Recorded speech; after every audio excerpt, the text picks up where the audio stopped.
فضائل جمعہ۔ جمعہ کا دن ایک عظیم دن ہے۔ اللہ تعالیٰ نے اس کے ساتھ اسلام کو عظمت دی اور یہ دن مسلمانوں کے لیے خاص کر دیا۔ فرمان الہی ہے، جب جمعہ کے دن نماز کے لیے پکارا جائے بس جلدی کرو، اللہ کے ذکر کی طرف اور خرید و فروخت چھوڑ دو۔ اس آیت سے معلوم ہوا کہ اللہ تعالیٰ نے جمعہ کے وقت دنیاوی شغل حرام قرار دیے ہیں اور ہر وہ چیز جو جمعہ کے دن رکاوٹ بنے ممنوع قرار دے دی گئی ہے۔ حضور پاک صلی اللہ علیہ وسلم کا فرمان ہے کہ تحقیق اللہ تعالیٰ نے تم پر میرے اس دن اور اس مقام میں جمعہ کو فرض قرار دے دیا ہے۔ ایک اور ارشاد یہ ہے کہ جو شخص بغیر کسی عذر کے 3 جمعہ کی نمازیں چھوڑ دیتا ہے، اللہ تعالیٰ اس کے دل پر مہر لگا دیتا ہے۔ ایک روایت کے الفاظ یہ ہیں کہ اس نے اسلام کو پس پشت ڈال دیا۔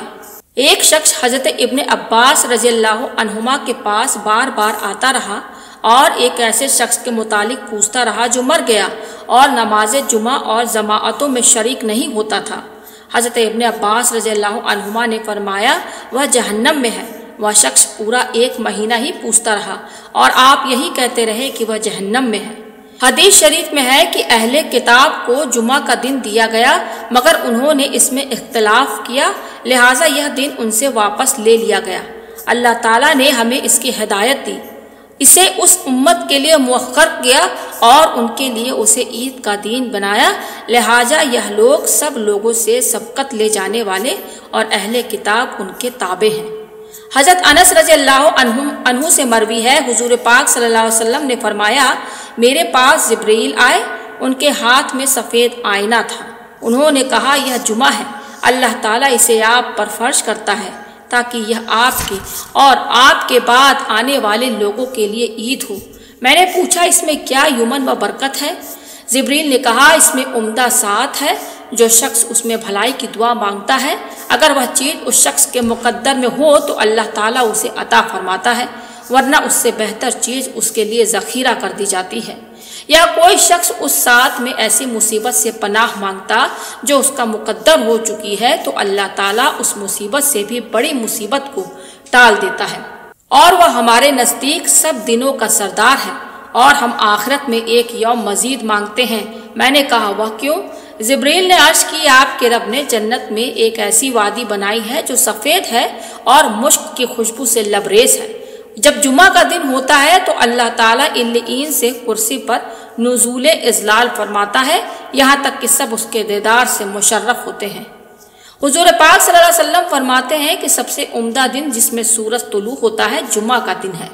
اسی دن آدم علیہ السلام کی پیدائش ہوئی، اسی دن وہ جنت میں داخل کیے گئے، اسی دن وہ جنت سے زمین کی طرف اتارے گئے، اسی دن ان کی توبہ قبول ہوئی، اسی دن ان کا وصال ہوا، اسی دن قیامت قائم ہوگی اور وہ اللہ کے نزدیک یوم مزید ہے۔ آسمانی فرشتوں میں اس دن کا یہی نام ہے اور یہی جنت میں اللہ تعالیٰ کے دیدار کا دن ہے۔ جمعہ کے دن جہنم سے آزادی نصیب ہوتی ہے۔ حدیث شریف میں ہے کہ اللہ تعالیٰ ہر جمعہ کے دن 6 لاکھ انسانوں کو جہنم سے آزاد کرتا ہے۔ حضرت انس رضی اللہ عنہ سے مروی ہے، حضور پاک صلی اللہ علیہ وسلم نے فرمایا کہ جب تو نے جمعہ کو سالم کر لیا تو گویا تمام دنوں کو سالم کر لیا۔ حضور پاک صلی اللہ علیہ وسلم نے فرمایا کہ جہنم ہر روز جہو کبریٰ نصف النہار میں زوال سے پہلے بھڑکایا جاتا ہے، یعنی سورج جب عین آسمان کے دل میں ہوتا ہے، لہٰذا اس ساعت میں نماز مت پڑھو، مگر جمعہ کے دن یہ قید نہیں ہے کیونکہ جمعہ سارا کا سارا نماز ہے اور اس دن جہنم نہیں بھڑکائی جاتی۔